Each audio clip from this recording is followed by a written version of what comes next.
Welcome to Growth Marketing Camp, where we sit down with our favorite marketers to demystify growth and give you the insights to help turn your next campaign into a major success. Let's get into it.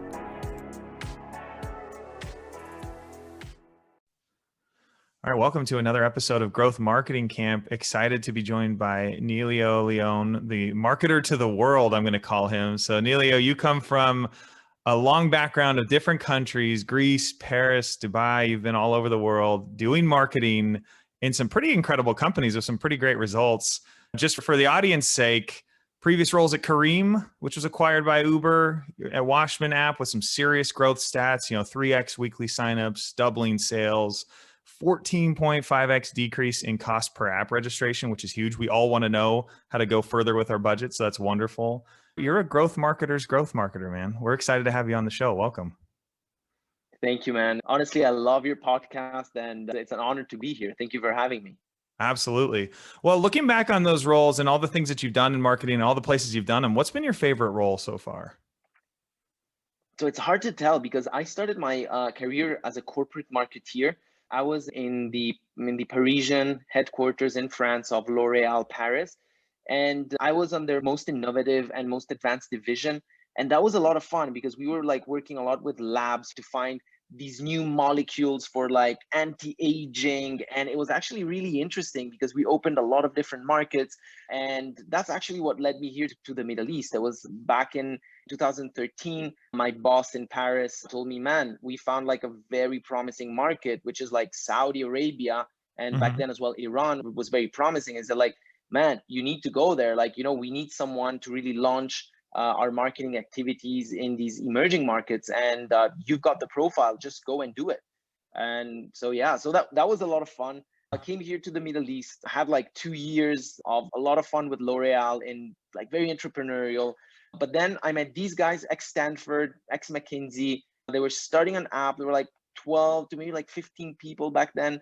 And they were like, man, you seem to know your stuff about marketing. Why don't you join us? And with Careem, we went from a startup that, would all get into an open space maximum. And we ramped it up to 3,200 employees. And it was recently bought by Uber for $3 billion. So amazing. That was also a lot of fun because you get to see how a startup goes from scrappy, shabby offices and all of that to tech unicorn stardom in 2 years. It's so intense, and up until today I still honestly can't believe we've done we managed to go through that because that was really intense and it was amazing and it was everything at the same time. And then I did pretty much something very similar with another app called Washmen, founded by these ex-bankers and ex-logistics guy, basically, and we pretty much brought it from being a super small 3 people office to now a proper app with offices in multiple cities and all of that. And all we did to scale it in terms of marketing was just me and an intern and my iPhone. So that's how we scaled it. And all of them just lasted approximately 2 to 3 years, but all of them were really interesting. L'Oreal lasted a bit longer, around 4 to 5 years. And now I've been 2 years working on UrbanMonks, which is a growth marketing agency where basically, since I pretty much quote unquote, cracked the playbook on how to grow pretty much any sort of ventures, I said, instead of me going and working for other people, why don't I just create my own marketing team? And we just come in as a Assassin's Creed sort of squad that helps you as a growth squad. Yeah, very cool. Well, that's awesome. I'm sure that your clients are really enjoying having you on board. However long they've got you, I'm sure the wizardry is working out really well for them. Those are some fascinating stories. I'm sure we could dig in a million different places. There's one campaign in particular we were prepping before the show, and it comes from 2017, but I think it's just as relevant today as it was, 4 years ago. And it's around video, and I'm excited because I think this is one of those kind of the pieces of the puzzle that you figured out. You cracked that code around video and what makes it viral, what makes it interesting and go big. So talk me through, what was the goal of the campaign before we dig in fully? What were you trying to accomplish for Careem back then? So basically with Careem, and again, this was not just my work. We had an agency and we had other people on board. So it's a really team effort. it would be quite unjustified for me to take all the credit of that, because it was more of a team effort than just Sure. my own. But of course, I contributed, and I pretty much like saw it happening and actively contributed to it. So I just want to make sure this is clear. When I first joined Careem, I came from a very strong branding background. So coming from brands like L'Oreal, like Vichy, like all these like super, like, you know, where brand is really ingrained in you. Mm. I came to this app world, and yeah, we had the product, but I was like, okay, where's my brand, man? Like, you know, Yeah. how do I pitch this to consumers? At the end of the day, even if it's tech, even if it's like a product, you need a brand, because at the end of the day, you want to capture the consumer market. So the consumer market, whether it's an app or whether it's a detergent, you have to speak to them in the same exact way. That was my thought process. Mm-hmm. And back then, people, like, you know, especially internally, there was like this kind of creed that is very strong, or at least it was very strong in Silicon Valley back then. And that kind of like also got the management and the founders really affected, was like, oh yeah, like brand, whatever, this is for like Coca-Cola, or it's for like big companies, forget, we're just like a small app, like, you know, whatever, product is gonna make us big, build it and they'll come. Yeah. And there's truth to that, right? I mean, if you have a great product, you're gonna have like customers coming to your hands and just like ripping it off your hands, and it works. The problem is that an excellent product with a mediocre brand and a mediocre growth strategy behind that is powered by a strong brand will not go as far as a mediocre product with a strong brand strategy powered by growth. So that was really my thought process. Like, man, we can't just go like product, product, product. Where is the growth aspect of it? Where is like the marketing aspect? Where is the brand? Where is all of that? Where's the story that we're selling? And so that was like the objective. And then I made so much noise because think about it, right? We were against Uber back then. So Uber did not acquire, it was not a one company yet. Now that it's one company, so we're all friends and whatever. But back then, Uber was our competitor, and it was like a super fierce competitor. And having a competitor as Uber, that keeps you on your toes pretty much day in and out, and nights as well, Mm-hmm. because it's one of the coolest brand, or at least it was back then, like one of the coolest brand coming from Silicon Valley, the cradle of tech, where products like are done in such an amazing way that we couldn't really compete on products. We couldn't Yeah. really compete on their strong PR that they had wherever they go. And I don't know if you remember how they use controversy all the time to enter new Sure. markets. So like, man, I was like, how do you want us to compete with these guys? And at the end of the day, in terms of products between Careem and Uber, the switching cost is like a radio button.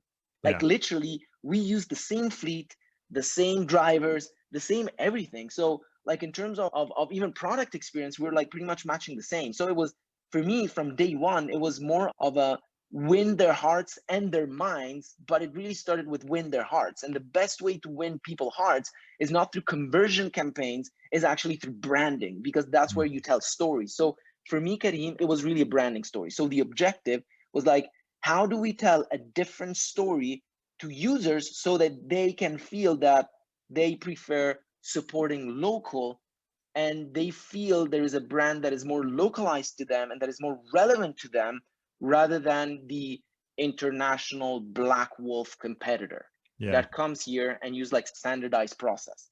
And Yeah. that was the whole conversation that we had in terms of, okay, how does the brand reflect that? And so the objective, it went through like 1.5 years of like proper rebranding, where we had to rethink all of those strategies on like, okay, how do we clarify the message that we're local? How do we clarify the message that we are the good guys and that we're here from the region for the region? And then we started doing like all sort of experiments with videos, right? Because like videos, especially back then, 2017, seems like not a long ago, but like in the digital space, it's like Decades ago. ages ago. Yeah. Yeah. And in 2017, you know, Facebook was still a thing for everyone. So everybody was still on Facebook. Instagram was kind of like picking up. Twitter, okay. But like the thing is, you had to crack Facebook. That was pretty much it, because that was the only kind of discovery mechanism that people would have in their feeds, and everybody would be on there.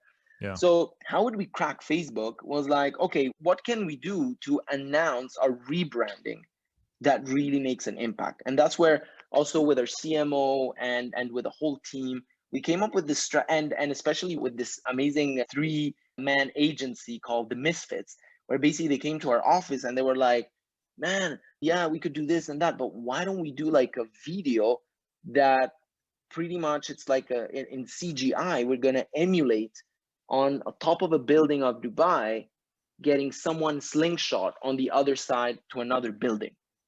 And they're like, how are you going to do that? It's like, yeah, we can do it. We can pull it off. We have all these CGI things. We can make it happen. I was like, whoa, okay. Like we were like super, super excited about it. So basically like the whole objective right there was, okay, how do we rebrand and how do we launch a new brand with a punch? Yeah. And funny enough, that rebranding happened pretty much at the same time where we were officially recognized as the first tech unicorn in the region. So we had to really make it big. Yeah. And so that was the whole concept, is like, how do we get people attention and how do we get them to stop the feeds? And that's where the agency came up with this brilliant idea. And then as a team, we said, okay, the idea is nice, but then the whole team came together and it was amazing because then we came up with a strategy on, okay, let's launch the video, the initial part to create buzz. Let's launch it unbranded, where basically it doesn't look like a branded video. It's just going to look like a piece of content. And it looks super raw. If you go on YouTube and you check Careem's slingshot video and you find the unbranded version, like you're going to see that it was pretty intense because it really looked like the camera was like shaking. And it looked like a couple of guys doing like some sort of really weird experiments, which fit extremely well with like Dubai kind of mentality where you had like Jetman and you had all these crazy people doing like all sort of stunts. So that fitted really well the culture, and it fit really well what people want on social media, which was like, we want something that is extremely like shocking, that doesn't fall into like normality, that it's either like super or that it's very extreme. It matched the fact that it was hyper local because you could actually recognize that it was Dubai. So for people from the region, this hyper local aspect was extremely important. And third, there was like a liquidity to that content, which is like how shareable it is. And who doesn't want to share like a video that, you know, where you see a guy getting slingshot from one building to the other. And funnily enough, there was like then the fourth element, which was the element of shock. And if you see the video, basically, especially the unbranded one, it looks like the guy is actually like, it's like it's made on purpose that the guy actually misses the building. And now is like, what happens? And that video started going super viral because we managed to distribute it really well through, and the distribution strategy was as smart as the video. And that goes credit to our ex-CMO of Careem that did an amazing job at the distribution, because coming with a creative concept was one thing, but then coming with like an amazing distribution strategy, that was like really inspiring. And so credit to him, because he really like came with a super strong distribution model where he said, listen, since it's like unbranded, let's distribute it to all influencers and let's distribute it to the PR, to the media, etc. Not under Careem. Let's distribute it as like, you know, either with some, of course, some influencers played the game, some others didn't, but whatever. But we distribute it almost organically as like, we don't know where this came from originally. It's just like on social. So even the PR started like asking, oh my God, it's like, is someone dead?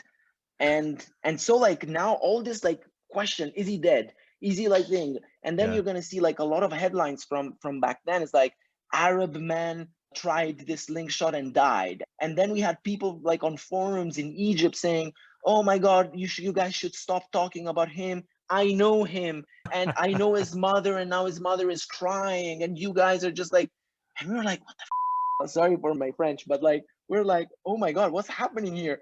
And then at some point it came to the point where we wanted to disclose, like the strategy was, okay, let's go unbranded and let's distribute it unbranded for like 10 days. And then we're going to say, ha, ha, we're going to talk to the media, say it's us. And then it's going to even amplify the content. And basically what happened is that the government came to the office and talked to the CEO, like to the founder of Careem, and said like, guys, we recognize the video. This comes from you. You need to, and this happened like after 3 or 4 days that the video went live. He said, like, you need to say right now to everyone on the press, on social, on everything, that this was actually a PR stunt, because now this reflects extremely bad on Dubai, because it seems like Dubai is so reckless that Yeah. it allows people to do crazy experiments, and it reflects really bad on the image. And second, it attracts people that may start thinking that they can do all sort of crazy stunts because Yeah. this is allowed. So Yeah. is that, like, basically they almost said something like, basically like, take it off the internet. And like, Yeah. so, but by then the video went so viral. By day number 3 or 4, it went so viral that it was shared on the news in Vietnam. It was shared by Lad Bible, by, like those videos that you would see on the Lad Bible Mhm. or 99 Gag or all of that. And it created like a tremendous echo. And then Mhm. at some point, so after day 3 or after day 4, we had to go branded, and we have to retarget all the users that saw the videos on landing pages, or like, we have to come with like proper strategy to retarget those people Yeah. that would actually have seen the video, Yeah. to say, hey guys, by the way. And then we said, like, there's a better way to get around. Don't get slingshot, get Careem. That was pretty Yeah. much it. And funny enough, Amazing. the video up until today is still like going on the internet. And I think like maybe like a year ago or like a couple of months ago, we were really stoked when Elon Musk retweeted the video. And we're like, wow, like, this really went far. That's amazing. Well, that's incredible. I mean, you broke down all of the most critical elements of it. I'm curious though, of the channels that you distributed on, obviously PR took a big part of that eventually. What your initial distribution strategy, where was your top channel? Where were you spending the most, energy, time, budget? It was Facebook, because Yeah. back then Facebook was like really huge. Yeah. Instagram was picking up, so we also leveraged a bit of Instagram, but that was pretty much it. We had some YouTube, but it was like, it was okay-ish, but the real channel was Facebook. That's where things started to really blow up. That makes sense. Now you're in growth marketing still, so maybe you'd tell us, if you had to do it again today, what channels would you use primarily now? There's Oh so my God, many but of them, it now, feels like. yeah, but that's the problem, is that today I don't think this would actually apply anymore. And I wouldn't bank on something like this, simply because most of the channels don't really have those algorithms very opened anymore. Meaning Sure. that in order to get reach, now you need to pay. Yeah. This happened at Facebook. It happened in 2018, where they got like this reach apocalypse, how we called it in growth marketing, where basically like all organic content would not really, like, you wouldn't get the same virality. So Yeah. 2017 was actually really the moment to do this, because then 2018, 2019, 2020, and 21, like, it's almost impossible to get, like, not impossible, but it's very hard to get free reach on these platforms. Maybe one that has had a lot of echo lately, it was pretty much TikTok. Yeah. But yeah, that's pretty much it. If I would bank on one, it would probably be TikTok. Yeah, I would probably try TikTok. That's the only one that is a bit more open, but still not that easy to crack, to be honest. Sure.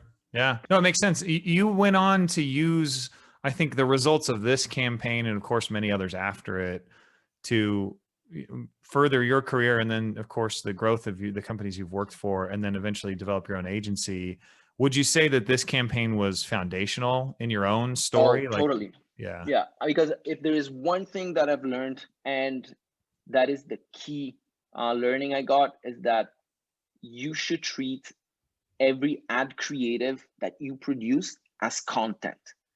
Your ads should not look like ads, because in the right moment where your ads look like ads, what's going to happen is that you disrupt the UX of Facebook users or Instagram users or TikTok users or whatever users. Why? Because you are not on social media to buy.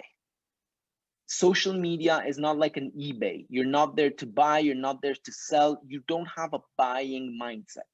What Yeah. you do though have is, I want to get entertained, I want to get informed, I want to get inspired, I want to laugh. Yeah. That is why I'm going on social media. So most of advertisers that I've seen after that, and still today, they all come, okay, let's do Facebook ads, and then they create ads that actually look like ads. Yeah. When was the last time that you clicked on an ad that looked like an ad? Almost never. Yeah. That's it. The first thing you do, like, if you're nice, you skip it. And if you're really pissed that you see something that disrupts your experience, you put like block it or flag it or whatever. Yeah. Because it just irritates you. So why advertisers still do ads that look like ads? Yeah. Whereas you could convey the same message through entertainment. So using your conversion ads, but with creative concepts that are very in tune with all the rest of content that you'll see in the Facebook, Instagram, TikTok, Twitter ecosystem. Yep. This is the big realization that I had with that slingshot. I said, what if from now on, all of our ads would look like content? And this is exactly how we reduce by almost 15x the cost of acquisition at Washmen, because we have this exact same problem. When I went at Washmen the first few days, the founder was like, man, forget Facebook. Let's focus on Google, because we tried Facebook, it doesn't work. And the first thing I did, I went and looked the creatives, and I told them it's not Facebook that doesn't work, it's the creatives that look like ads. And so the first thing I did, I actually took this thing here. Can you see it? Yeah. It's basically like a war bonnet.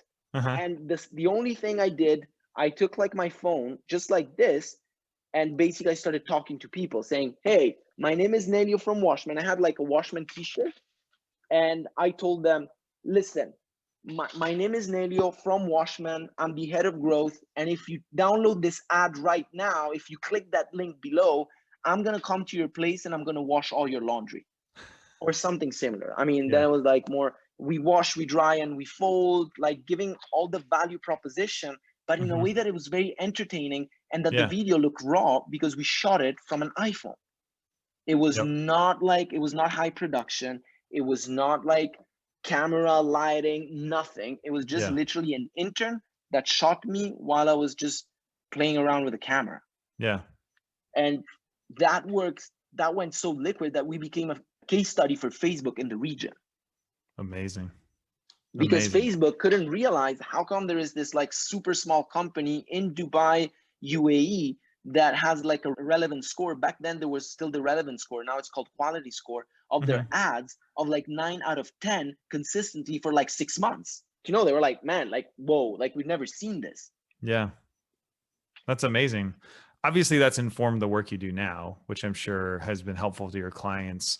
Is there anything that you would maybe redo about this, kind of looking back at the strategy? It seems like it blew up exactly like you wanted it to, your original campaign, even this, the next one for Washmen. Is there anything that you feel like now you would deploy differently, other than obviously the channels, given that so much has changed in the last few years? Anything that you're like, oh, if only we had also tapped this one extra channel or this other method? Yeah, so I think where we're not really strong, we were very good at creating that initial spike. Yeah. And honestly, the results were pretty impressive. We got like $5 million in earned PR. And for like a small startups, That's it's huge. like someone would come with 5 million. That's like your Series B round right there. Yeah. Or like, that's you raise 5 million. You don't get like earned 5 million in PR that you basically, it's as if the company would have spent $5 million in getting PR articles and all of that done for us. Yeah. So for a startup, again, like a Series B, it's around like $6 million, $7 million. Then it depends on the startups, but that's the magnitude we're talking about. So could we have done anything? Like, was it good? Yes. Was it excellent? Yes. However, of course, you can always like kind of blame yourself for doing also that little extra that would have made it like even more.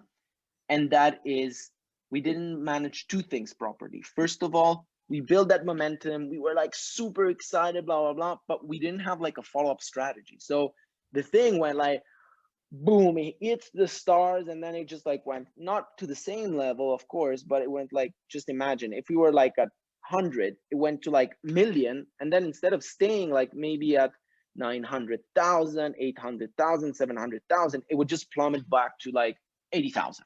And we're like, if only we had like a strategy to then like keep on that momentum things would have grown much faster. But anyways, I've heard that it's about pretty much, viral content though, Nelio. I don't think you're the only person who's experienced like planning for success is actually quite difficult to foresee because you want to temper your expectations, right? You don't want to say, okay, this is going to be a ridiculous hit. We're going to be incredible and like plan this big audacious thing afterward. So it makes sense that maybe that was the lesson that you learned because you don't want to go crazy right out of the gates with your first big ad, but it does seem like an opportunity to keep things going afterward. Yeah.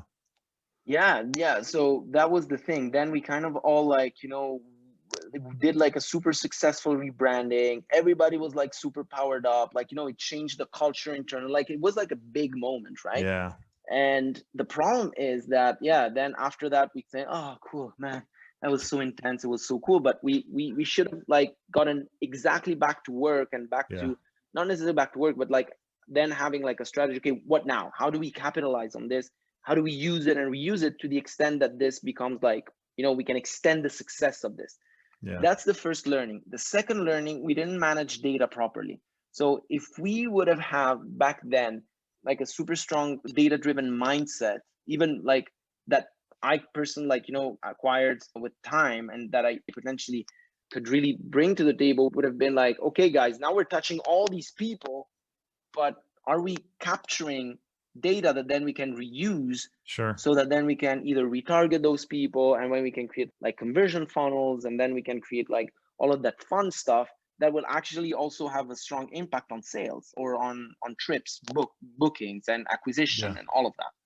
So I think that's where we missed the opportunity of having like a solid plan to capitalize on that success, B, not having like a proper data strategy, as in, can we retarget those users? Can we filter the ones that are in Vietnam or Mexico that are super irrelevant for us? Yeah. Can we now build like a proper conversion campaigns on the users that already saw that ad? So again, I think all in all, it comes back into continuity. So like it was really like an intermittent win, whereas we should have like properly banked. That's probably it. I think the great news is that you benefited so much immediately and it was such a success right out of the gates that you still, you said, you went from 100 to a million back down to 80,000. You probably wouldn't have gotten 80,000 if it hadn't gone so viral. If you hadn't gotten that high, it probably wouldn't have taken you as far. So it's an incredible story, Nelio. I mean, you've broken down every element that I think I would ever want to know about because it's so powerful. You clearly love growth marketing. You live for this stuff. If people if they want to learn more about you or they want to follow you on social media, where's your favorite platform these days? LinkedIn. I'm pretty active on LinkedIn for one simple reason. It's because I find that most content on LinkedIn was not really good. Like for instance, Twitter, there's great content. Yeah. And on LinkedIn, I really struggled for a long time to follow people that would actually inspire me. So I said, you know what, since it's so hard to find content that I would consume, why wouldn't I do this content? And that's why I'm pretty active on the platform. Yeah, I've enjoyed following you. I think you've got tips nearly every day that are actionable and interesting and based on your incredible experience here. So I'd advise everybody listening or watching, you got to go follow Nelio. He's awesome.